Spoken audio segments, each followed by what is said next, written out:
we found ourselves, probably Generation X, we have a definition for everything. Everything is definitely defined.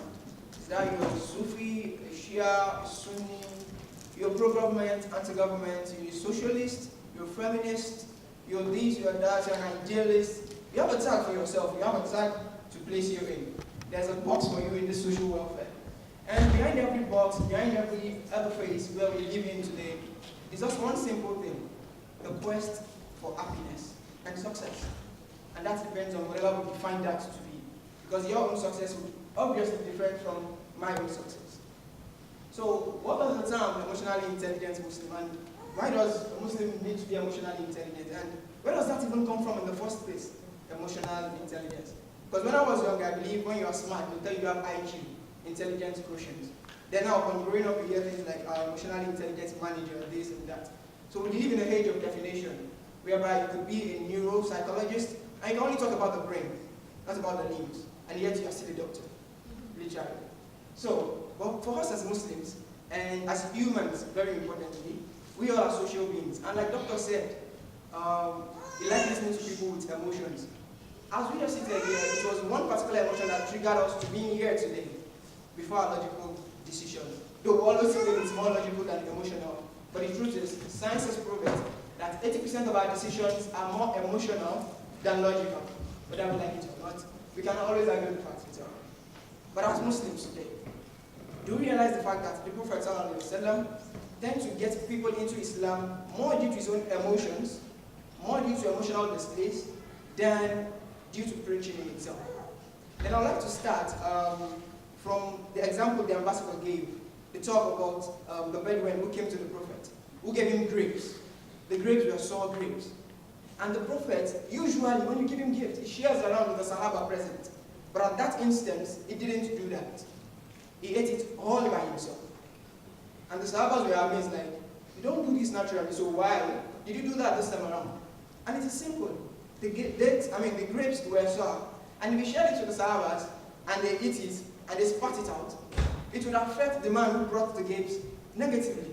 So he ate that himself, and when he left, then he told them, oh, the grapes were sour, and I don't know how he's going to feel when you guys eat the date and you react to it. That is emotional intelligence. Or it was now defined by some Englishman with a name some years back, or some centuries back. But centuries, Islam has proven to a fact that it encompasses everyday life. Rather, you didn't speak about the youth. And literally, when you talk about the youth, fine, the age variance may be there, but the truth is, if I could borrow the word of Asad al-Banna, Asad al-Banna from Egypt, he had this very, very profound statement. He said, for any society to change, for any new struggle to take hold, the youth are the key factor. Because you need their energy to ride on. You need their mind to innovate. And you need their will to evolve. So as Muslims of this present age, who at this time, where we sit behind screens than meet people, where we do more of our talking, more of our campaigning behind those mobile phones than meeting one-on-one with individuals. So how do we now live as an emotionally intelligent Muslim? Going into this, I have to go back to the Prophet ﷺ. Whatever we want to do as individuals, literally, we would always have a reason for it, be it logical or emotional. But like I said, it's more emotional than logical. In the Treaty of Hudaybiyah, when the Muslims moved from Medina, trying to perform pilgrimage for the first time into Mecca, and they are stopped at Hudaybiyah, cutting the long story short, they met with representatives. And when the agreement was made that, okay, the Muslims won't perform Hajj this year, you won't go into Mecca, you turn back at this point. Some things we agreed upon. And one of the things that amazed the Muslims, literally, was the fact that Prophet ﷺ, Muhammad Rasulullah, was meant to be removed from the paper. And Ali, who was the scribe, said, I wouldn't do that, because you are the Prophet of Allah. I will now use my hand to erase that Muhammad is the Prophet of Allah. No, I wouldn't do it. And as we all know, the Prophet is not lettered. So he asked, so please, where is the Muhammad Rasulullah on the paper? And he was shown, and he cleaned it. So he left Muhammad bin Abdullah. Then another Sahaba, Umar bin Khattab, was also very angry. And he was asking, are we not the Muslims? Are we not the ones who are right? So why should we go back when we know we are doing what is right? Then he was asking Abu Bakr, and Abu Bakr didn't give him any response because he has no response to give to him. after the whole scenario, after the agreement, the Prophet asked the Sahabas to shave their hair. But nobody was listening to the Prophet. Shave your ears. And everyone was just looking at him like, you mean we traveled all the way down to this place? Are you telling us to go back now? We should shave our hair? Then the Prophet went back into his own tent, and Salma was there. And he asked Salma, I'm telling them to shave their hair. They are not shaving their hair. And he told them, she told the Prophet, why not go out and shave your own hair in public? And the Prophet went out and he shaved his own hair. And it was reported that the Sahabas almost lynched themselves in the race of trying to shave their own hair first. And you wonder, what's emotional about this? The very first thing is, number one, the Prophet is self-aware. The Prophet is self-aware of who he is.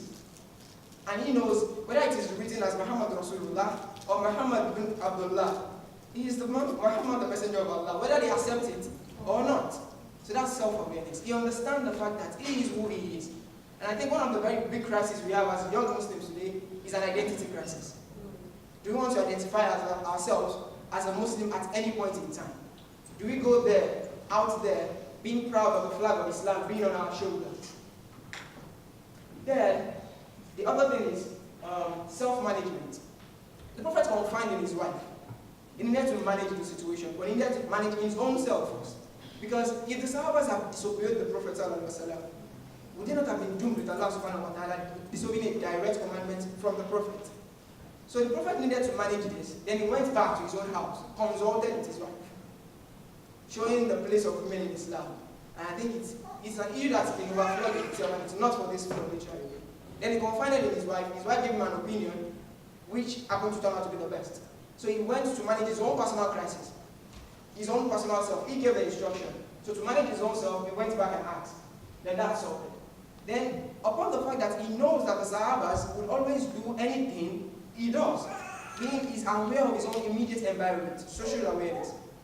It was the level of the Sahabas can't be reached, because if someone like Abdullah ibn Umar was reported that he even bent down in places where the Prophet bent down, because probably there was a tree there when the Prophet was alive. Even after the tree was cut off, he still bends down when he wants to pass that particular place, because he just tried to carry out the acts of the Prophet. So the Prophet knew these people would do what I do, literally. Then he went out and shaved his own hair in front of all of them. That is social awareness. He's aware of his own people. And likewise, they did the same in a rush. Then afterwards, after the Treaty of Hudaybiyah, one of the clauses of Hudaybiyah is the fact that when any Muslim comes from Mecca to Medina, they will send them back.